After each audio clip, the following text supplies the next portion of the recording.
Olá, seja bem-vindo ou bem-vinda a este vídeo da Foreman Hackers.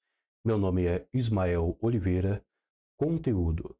Vamos continuar entendendo sobre o protocolo HTTP. Caso você não viu a primeira parte, neste canal tem uma playlist sobre protocolo HTTP. Então dá uma olhada aqui.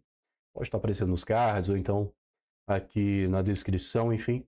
Tem uma playlist aqui no canal sobre o protocolo HTTP. Assista a primeira parte. Diretamente ao ponto.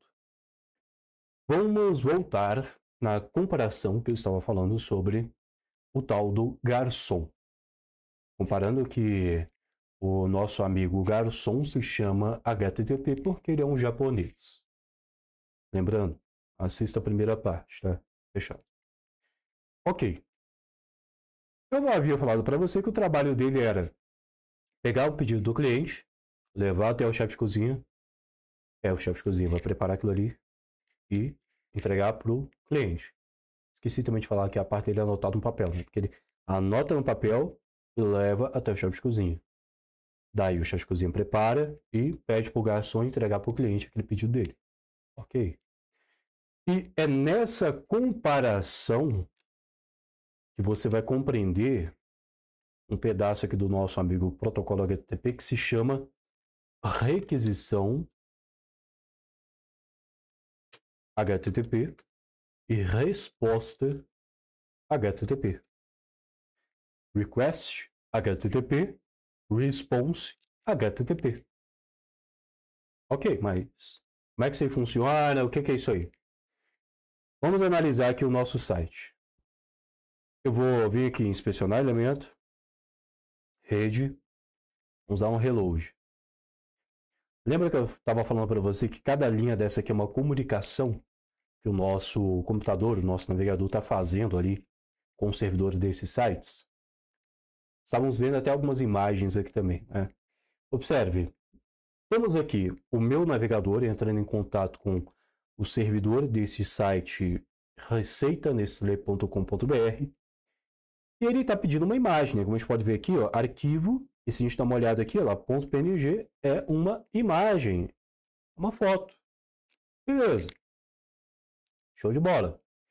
E vai indo mais para baixo, tem várias outras imagens aqui. Não apenas imagens, como você pode ver aqui também, tem scripts. Olha só, .js é o quê? JS, JavaScript. Então ele também está pedindo para o servidor mandar uma cópia de arquivo JavaScript? Sim. Lembra que eu te falei? O protocolo HTTP transfere HTML, CSS, JavaScript, imagem também, PDF também, vídeo também, .mp3 de áudio também. Tranquilo. O protocolo HTTP pode transferir vários tipos de arquivos ali do servidor para o cliente ou vice-versa, de cliente para servidor. Ok, mas observa, cada uma dessas aqui, eu falei para você que é uma comunicação, cada linha dessa, entre o meu navegador e o servidor. Vamos trocar o modo de falar. Vamos trocar o modo de falar. Cada uma dessas coisas aqui que você está vendo é uma requisição. É uma requisição HTTP que foi realizada entre o meu navegador e o servidor. Requisição. Observe, a palavra requisição, podemos dizer que vem da palavra requisitar. Mas espera aí, requisitar seria o mesmo que você querer falar, por exemplo, pedir. Então, por exemplo, você poderia chegar aqui na minha casa e falar assim: Ô Ismael, eu tô com muita sede, Ismael. Tem como você. é, Eu quero te pedir um copo d'água, Ismael. Beleza, tranquilo. Eu vou lá pegar um copo d'água para você. Mas você poderia falar assim comigo: Pô, Ismael, eu tô com uma sede, cara. Vou lhe requisitar um copo d'água. Entendeu? Ou seja, requisitar, pedir, é o mesmo sentido. Você está pedindo algo, entendeu? Requisitar, pedir, mesma coisa, mesmo sentido. Sinônimos, compreendeu? Nesse sentido. Ou seja, Cada uma dessas coisas aqui é o meu navegador pedindo algo ali para o servidor. Seja pedindo para o servidor aceitar alguma coisa, que a gente pode enviar para o servidor alguma coisa, ou pedir para o servidor alguma coisa para a gente.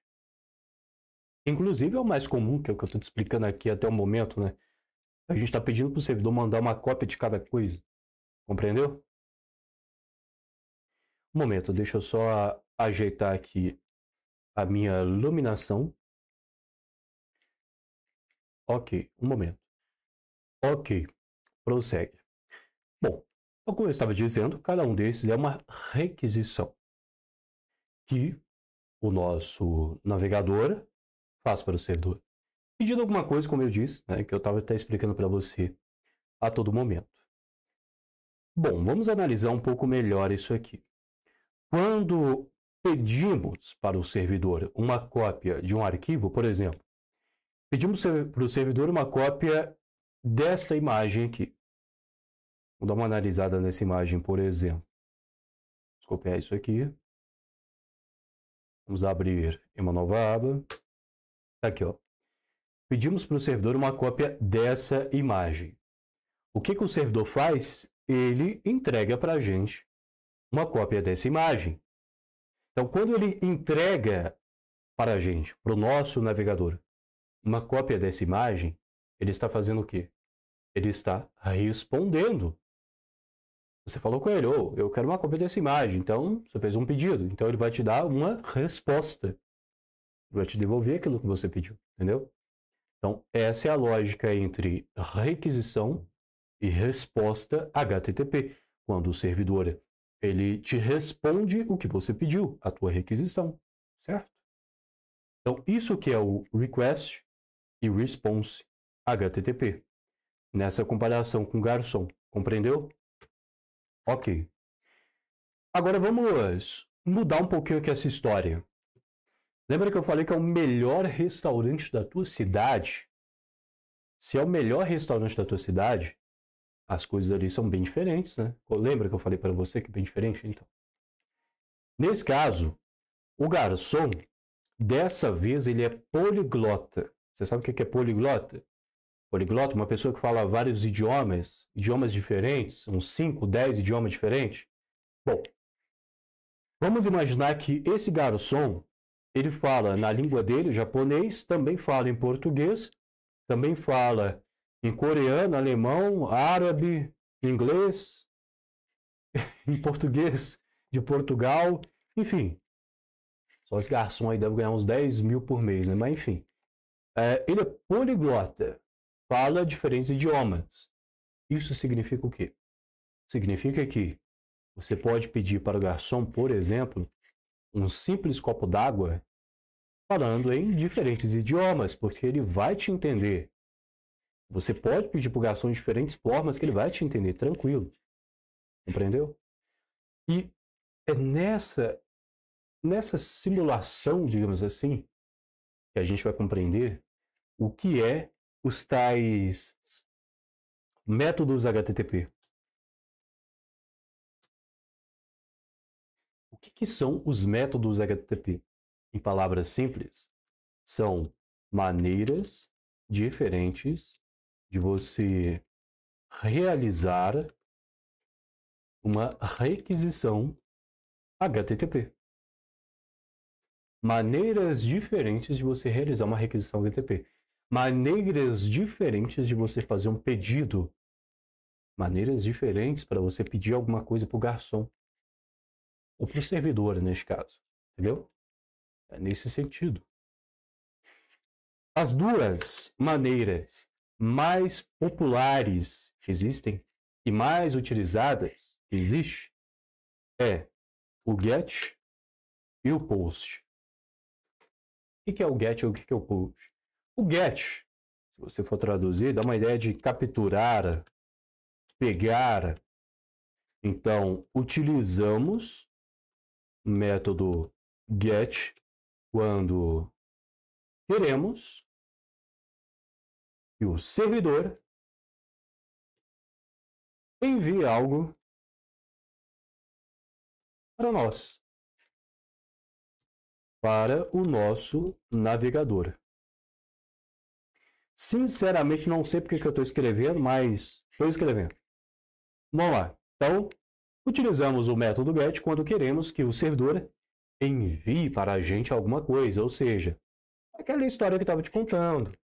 O servidor enviar uma cópia de uma imagem, uma cópia de um vídeo, uma cópia de um áudio, uma cópia de um arquivo HTML, enfim, uma cópia de cada coisa. Então, GET.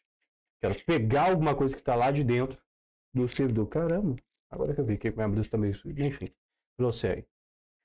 Então, você usa GET para poder fazer isso. Para pegar alguma coisa que está lá dentro. Agora, e quando você quer enviar para o servidor? É diferente. Quando você quer enviar, aí você usa post. Tu pode comparar também com post mesmo. Carteiro. O que o carteiro faz? O carteiro vai pegar uma carta na sua casa e vai levar para outra casa. Da casa da Maria para o João, do João para Maria. Entendeu? Ele pega uma coisa que está aqui e leva para cá. Vai levar para outro lugar. Compreendeu? Então, carteiro, pega uma coisa e vai para outro lugar. Post mesmo. Carteiro, envia. Leva de um lugar para outro. Entendeu? Ou seja, no seu navegador, no seu computador, você quer pegar uma imagem, uma foto que está no seu computador e enviar para o servidor. Você vai utilizar post. Entendeu? Vai usar post para poder enviar. Somente arquivos? Não. Dados também. Como é o caso aqui, ó, daquele formulário de cadastro que a gente estava analisando desse site, veja só. Tá aqui, ó, criar conta. Quando você preenche o e-mail, nome, sobrenome, enfim, esses dados aqui, essas informações aqui, e clica na opção de cadastrar, de criar conta, seus dados têm que chegar lá. Para os seus dados chegarem lá, post HTTP. Você usa essa opção do protocolo HTTP para poder fazer esse envio. Entendeu? Então, se a gente analisar aqui, ó, inspecionar, rede, reload, vamos aguardar. Veja só, aqui você pode observar que tem get post, tá vendo? Tem um monte. Get post, options. O que é esse options aí, Ismael? Bom, lembra que eu falei para você que os dois principais é o get e o post, que é os mais utilizados? Lembra? Certo. Além deles, existem outros métodos também. Um deles é esse tal do options, que o options ele vai mostrar para você quais são as opções de métodos HTTP que você tem ali. Entendeu? Além desse aqui, além do options e do get e post, também existe o put, também existe o delete, também existe o trace. Tem mais um também, deixa eu me lembrar. Pela memória, acho que é read. Puxa da memória, enfim, depois eu vou lembrar. Além desses aí, tem esses. Olha só que da hora. Então, tem outros métodos HTTP. Cada um vai ter um sentido, um objetivo diferente. O put, substituir. Put vai servir para substituir coisas. Pensa, por exemplo, quando você está num site para você alterar a tua senha. Alterar a tua senha lá do site. Então, você vai substituir aquela senha antiga pela senha nova. Então, put. Delete, deletar. E o trace? O trace, em palavras simples para você compreender, ele vai te mostrar uma rota. A rota que foi feita do seu navegador para chegar no servidor. Palavras simples, depois dá uma pesquisada sobre isso aqui, tá?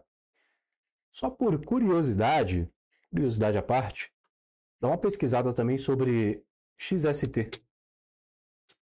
Cross Site Tracing. Isso aqui é só por curiosidade. Chato? Cross Site Tracing. Ok. Prossegue. Então, esses são os métodos HTTP. Maneiras diferentes de você realizar uma requisição HTTP. Agora, eu preciso te explicar uma coisa aqui. Observe com muita atenção. Eu falei para você que o método GET, você utiliza ele para pegar algo que esteja no servidor, e o método post, para você enviar algo para o servidor. Porém, existe uma gambiarra aí que funciona. Tem uma gambiarra aqui que funciona. Por incrível que pareça, também tem como você enviar coisas para o servidor usando o método GET. É o correto a se fazer? Não. Não é o correto a se fazer. Por quê? Porque o método GET serve apenas para você pegar coisas, não para enviar coisas, entendeu? Mas tem como sim você usar o método GET para enviar dados para o servidor. Isso existe, tem como. Observa, com muita atenção, eu falei dados, informações, letras, caracteres, strings. Tecnicamente falando, você só consegue enviar strings para o servidor. Porque se você for usando o método GET. Porque se você for tentar enviar um arquivo para o servidor usando o método GET, não vai funcionar. Não vai dar certo. Você vai ter que usar o método POST para poder fazer isso. Porque com o método GET não dá para você enviar arquivos. Fechado? Claro que aqui eu estou explicando em palavras bem simples aqui para você compreender toda essa lógica, né? Mas sim, tem esse tipo de gambiarra. Ou seja, por exemplo, vamos analisar aqui esse formulário. Deixa isso aqui para baixo. Observe, nesse formulário ele pede para você preencher o teu e-mail, nome e sobrenome, data de nascimento, uma informação ali sobre família e a tua senha. Se você parar para pensar, essas informações aqui são apenas textos, são apenas palavras. Funciona usando o método GET para poder enviar. Agora, se tivesse que enviar, por exemplo, aqui uma foto sua, já não funcionaria com o método GET. E você teria que estar enviando um arquivo. Para poder fazer o arquivo funcionar, no envio para o servidor, método POST. Tem uma observação aqui também, que quando você utiliza o método GET para poder enviar informações para o servidor, igual nesse caso aqui de um formulário, lembra que eu falei gambiarra? Então, acaba que os dados vão aparecer na URL, cara. Os dados acabam aparecendo na URL. Tu vai perceber que na URL do site vai aparecer uma coisa assim, ó. https://site.com. Vai ficar uma coisa assim, por exemplo, dessa forma assim, ó. Nome, Maria, que foi o que você digitou, por exemplo. E-mail, aí vai ter o e-mail que você digitou, por exemplo, maria@gmail.com. Vai tudo aparecer na URL. Por que aparece na URL? É o que eu falei. Método GET é uma gambiarra. Você não pode usar o método GET para poder enviar dados. O correto mesmo é você usar POST. Cada um no seu quadrado. Né? Lembrei até daquele funk, né, antigo, das épocas lá de... Acho que era das épocas lá de 2012, 2011, cada um no seu quadrado e tal. Enfim, curiosidade à parte. Eu lembrei aqui do nada daquela música. Mas enfim, método GET, capturar, pegar, método POST, enviar. Então, cada um ali no seu lugar, certo. Mas existe essa gambiarra aqui também, que pode ser possível, funciona. Mas não é o certo. Lá, né? Ok, então esses são os métodos HTTP. Esses são os métodos HTTP. Show de bola! Agora vamos trocar um pouco a história aqui de novo. Vamos pensar aqui de novo, vamos mudar um pouco essa história. Eu falei para você que o garçom, ele era poliglota, lembra? Bom, dessa vez, vamos trocar. Dessa vez, vamos imaginar que o garçom não é poliglota. Ele não é poliglota. Ele só fala na língua dele original, em japonês. Ele só fala em japonês. Ele não entende brasileiro. Não sei como é que ele conseguiu um trabalho de garçom num restaurante brasileiro, mas enfim, ele só fala japonês. Se ele só fala japonês, fica complicado você conversar com ele. Até mesmo os colegas de trabalho fica complicado para conversar com ele. Porém, a gente está no Brasil, cara. Brasil! Ou seja, tem o tal do jeitinho brasileiro. Para tudo, né? Sempre tem que ter o tal do jeitinho brasileiro. E no tal do jeitinho brasileiro, o que a gente pode fazer para conversar com ele? Usar sinais. Tipo assim, Oh, tô querendo um copo d'água aqui, beber alguma coisa. Enfim, sinais. Sinais. Vou usar sinais para poder conversar com o garçom. É aí que a gente vai conseguir compreender o que são os status codes HTTP. Os códigos de status HTTP. O que é isso aqui?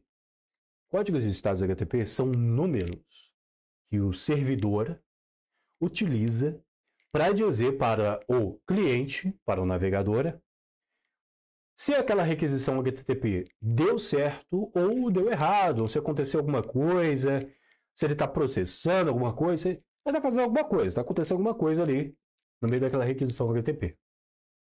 Números. Números utilizados pelo servidor para dizer o que está acontecendo durante aquela requisição HTTP. Se você olhar aqui, por exemplo, puxar aqui, pode perceber que aqui tem alguns números, ó, tá vendo? 200, tem um monte de 200 aqui, né? Mas se você olhar com mais calma, ó, tem um 204, tá vendo? Um 101, um 304, e tem muito mais do que isso, tá? Como você pode observar, esse número 200 aqui ele aparece várias vezes. Esse número 200 ele significa que tudo deu certo. Tudo funcionou perfeitamente. O seu navegador mandou uma requisição HTTP para o servidor recebeu a tua requisição HTTP, ele entendeu 100% o que você pediu e ele conseguiu entregar para você o que você pediu, ou seja, deu tudo certo. Se deu tudo certo, ele vai falar para você 200. 200. E 200 significa deu certo, entendeu? Deu tudo certo aí, tudo fino. Compreende? Nesse sentido. E como eu disse, tem vários outros números, além disso, que vai significar várias outras coisas. Precisa decorar esses números? Não. Não precisa decorar por quê? Tem muitos desses números, vários desses números. Tem mais de 500. Então, assim, se você for tentar decorar número por número, fica um pouco complicado. Então, normalmente, a gente costuma pesquisar mesmo sem problema algum. Você pode pesquisar no Google significado status code 101, significado status code 204 e assim por diante. Não tem problema. Ou seja, status code, o servidor vai falar para você se deu certo, se deu errado a tua requisição HTTP. Olha que interessante. Agora, você já está compreendendo essa coluna que está aqui, dos status, a coluna do método, a coluna do domínio, porque domínio aqui você já sabe que é para onde está enviando essa requisição HTTP, né? Então, com qual servidor, de qual site está entrando em contato, aparece aqui para você. Então, temos uma requisição do tipo GET, que foi realizada para o servidor da Google, pedindo esse arquivo aqui, ó. É uma requisição do tipo GET. Então, manda para mim uma cópia desse arquivo aí, o servidor da Google. O servidor da Google foi lá, entendeu esse pedido e retornou para a gente 200. E falou assim, 200, oh, deu tudo certo aí, beleza? Consegui entender seu pedido, trouxe aí para você. Então, olha que interessante, você já está entendendo. Coluna dos status, método, domínio e arquivo. Porque o arquivo, óbvio, é o arquivo que você pediu o servidor, ou então que você está entrando em contato ali com o servidor, mandando uma requisição HTTP. E essa coluna aqui que se chama iniciadora, o que ela significa? Olha, vamos lá. Lembra que eu te falei que o servidor, ou melhor, o seu navegador, ele entra em contato com o servidor pedindo arquivo HTML? Bom, o que acontece? Em todos os sites que existem, todos os sites que existem, sempre vai ter um arquivo chamado index. Pode ser index.html ou index.php ou ponto qualquer outra coisa, mas é index. Em palavras simples, esse arquivo index ele é o arquivo principal do site, é a página inicial dele. Então, quando você entra em qualquer site que seja, por exemplo, https://forumenhackers.com, aproveitando, é importante lhe dizer que os cursos da Foreman Hackers já estão no ar. Ministramos aulas particulares, ao vivo. Você pode ter uma aula ao vivo comigo ou com outro professor da Foreman. Para mais informações, acesse forumenhackers.com ou nosso Instagram oficial, @forumenhackers. Ok, prossegue. Acontece que, por exemplo, o site da Forum, quando você acessa esse site aqui, invisivelmente, você não vê, mas tem, invisivelmente, tem aqui um arquivo chamado index, index.html. Tem um arquivo index aqui. Invisível, você não vê, mas ele está ali. Então, acontece que toda vez que você entra em um site, forumenhackers.com, globo.com, youtube.com, qualquer site, automaticamente o seu navegador vai entrar em contato com o servidor pedindo uma cópia desse arquivo, que é o arquivo principal daquela página, daquele site. Uma cópia desse arquivo HTML, a página inicial. É o que aconteceu aqui, por exemplo, nesse site. Quando a gente entra aqui, receitasnestle.com.br, automaticamente entrou em contato com o servidor, pediu uma cópia do arquivo index dele. Trouxe aqui para a gente. Podemos visualizar o código HTML que ele trouxe para a gente aqui. Botão direito do mouse no site, vai na opção de ver código-fonte da página. Vamos aguardar, tá aqui, ó. Esse aqui é o código HTML do arquivo index desse site, receitasnestle.com.br. Agora, analisa com muita calma. Analisando com muita calma, você vai perceber que no meio desse código HTML tem outras URLs, tem outros links de outros sites, de outros domínios. Observe, com muita calma. Aqui tem um monte de link, ó, link receitasnestle.cl.co.do.com.sim, enfim, e outro site diferente, ó lá. Um site esquisito aqui, ó lá, google.com, fontes.googleapis.com, fontes.gstatic.com, tá vendo? Tem um monte de URL diferente, de outro site diferente. E claro, também tem imagens desse site, se você analisar. Arquivos CSS, tá vendo? Essa tag aqui de link, ó. Tag link com um link aqui para um arquivo CSS, enfim. O que eu quero falar para você? O navegador, ele vai começar a interpretar cada um disso aqui, vai começar a executar cada tag dessa aqui. Quando ele vai executando cada uma dessas, ele vai mandando requisição HTTP se precisar. Ou seja, por exemplo, tem aqui, vamos analisar aqui, aqui ó, uma tag meta que está carregando aqui o link de uma imagem .png. Quando o navegador encontra isso aqui, ele vai mandar uma requisição HTTP para essa URL. E ele vai dizer, olha, eu fiz essa requisição HTTP a partir dessa tag meta, que está nesse atributo content. Então, essa coluna iniciadora aqui,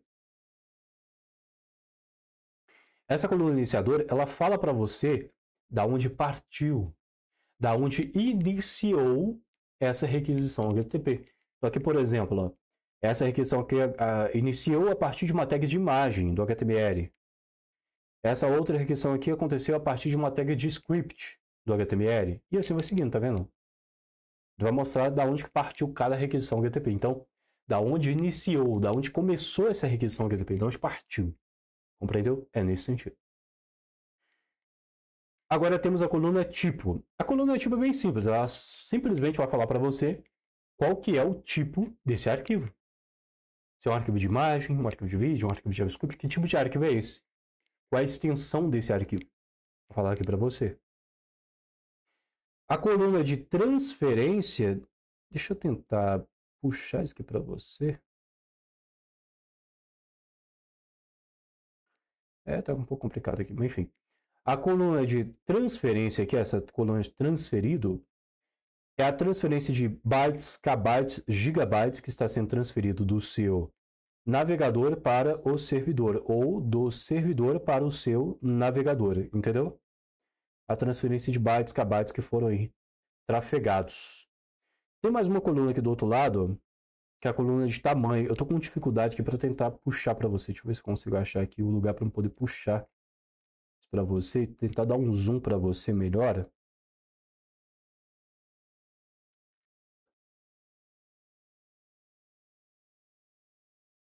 Deixa eu tentar aqui de novo. Rede, beleza. queria arrastar um pouco mais. Porque aqui tem mais coisas pro outro lado, tá vendo? Eu tô querendo arrastar, puxar pra você. Como aqui tá dando problema, o que eu vou fazer? Como eu não tô conseguindo arrastar isso aqui, eu vou abrir isso aqui no outro browser. Vou abrir isso aqui no browser Google Chrome. Não gosto muito de utilizar ele não, mas o Chrome aqui. Mas vou utilizar ele aqui, pode ser. Então, selecionar elementos. Vamos em Network. E dar um reload. Certo.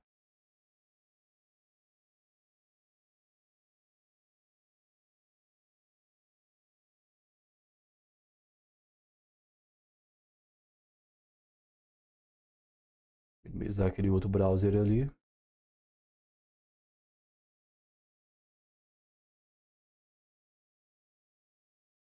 Show. Bom, vamos lá. Então, já entendemos essa coluna do iniciador. Agora a coluna de size é o que a gente estava falando, a transferência, tamanho. Aliás, aqui está um pouco diferente, né? No Firefox, ele fala que transferência foi a transferência de bytes, kbytes que teve ali durante essa requisição HTTP. Tá? Eu vou falar ali para você. E por que tem alguns ali em cache? Esse negócio de cache, para você entender melhor, é o seguinte. Quando o nosso navegador pede uma cópia de um arquivo, o servidor, e o servidor entrega, o nosso navegador faz um download. Nosso navegador faz download de cada arquivo desse. Então, para e pensa. Você já fez download no seu computador de um arquivo? Para que vai fazer download novo? Não tem necessidade. Ou seja, você já usa uma cópia. Uma cópia que já tem ali no seu computador. Então, cache. Entendeu? Cache. É nesse sentido. Cópia. Aqui, o tamanho do size, né, que ele está falando aqui para a gente, tem no Firefox aqui também, mas não dá para a gente puxá-la, infelizmente. Mas até tem ali, ó, tamanho. Acho que não vai dar para você enxergar, mas tem ele bem no final, tamanho. Esse tamanho é o tamanho total do arquivo. De quantos kbytes, megabytes ele tem. É simplesmente isso. Kbytes, gigabytes, megabytes, terabytes, enfim. Ele vai ter petabyte. Ele vai te falar ali no tamanho. E o time, claro, é o tempo. O tempo gasto nessa requisição HTTP. Então ele está falando ali 42 milissegundos, 62 milissegundos, 102 milissegundos, 9 milissegundos e assim por diante. O tempo total ali para poder fazer essa requisição HTTP. É nesse sentido. Bom, então, aqui você já está compreendendo tudo que está acontecendo aqui agora. Acredito eu que agora você está compreendendo. Nome do arquivo, status code, tipo do arquivo, iniciador, tamanho do arquivo e o tempo que foi gasto para uma requisição HTTP. Bem simples, né? Bem simples. Claro que eu expliquei tudo aqui para você em palavras bem simples para você compreender. Recomendo agora você dar uma olhada em algumas explicações mais técnicas. Então, recomendo você dar uma olhada aqui nas documentações. Então, se você pesquisar, por exemplo, métodos HTTP, vai encontrar aqui, por exemplo, essa referência. Status HTTP. Tem... aqui está de bom tamanho. Então, temos aqui, por exemplo, métodos HTTP de requisição. Temos aqui esses métodos HTTP. Tudo aqui. E os status code. Tudo aqui também, ó. Status code, códigos de status de resposta HTTP. Tudo aqui. Então, dá uma olhada nisso. É bem interessante para você compreender de maneira mais técnica. E assim você não vai ficar com uma explicação rasa sobre o assunto. Porque o objetivo aqui dessa playlist é um objetivo mais para poder facilitar o seu entendimento sobre o protocolo HTTP. Esse é o objetivo. Tá? Para poder até facilitar um pouco mais sobre esses status codes HTTP, tem uma coisa interessante que tu pode utilizar. É isso aqui, ó. Se você acessar http.cat, tu encontra esse site aqui, ó. Um monte de foto de gato com aqueles códigos de status do HTTP. Pode facilitar para você conseguir memorizar agora, ou entender com mais facilidade o que significa cada número desse. Ah, eu não gosto de gato. E aí? Eu não gosto de gato. Bom, não tem problema não. Você pode acessar http.dog. E aqui você vai ter um monte de fotos de cachorro com os status codes HTTP para poder facilitar o entendimento. Bem simples, né? Bem simples. Então aqui facilita bastante para você compreender sobre esse protocolo, né? Claro que a gente vai chegar num nível que é um pouco mais avançado, né? Eu não vou ficar só nessas explicações mais básicas, mas para você já ir compreendendo aqui o sentido, o significado do protocolo HTTP, como é que ele funciona, acredito que aqui já deu uma boa base, não já? Bom, essa foi a segunda parte de nossa playlist sobre protocolo HTTP. Estamos começando a avançar. Aí. Vamos chegar num nível um pouco mais profundo depois, né? Então, aqui você já entendeu a teoria do protocolo HTTP em relação à requisição, resposta HTTP, status HTTP. E, enfim, alguns outros detalhes aí também, né? Show! Então, esta foi a nossa segunda parte sobre protocolo HTTP. Eu espero que você tenha compreendido, espero que você tenha gostado. Irei lhe desejar uma boa sorte, bons estudos, boas revisões neste conteúdo e até a próxima parte. Tchau, tchau, boa sorte.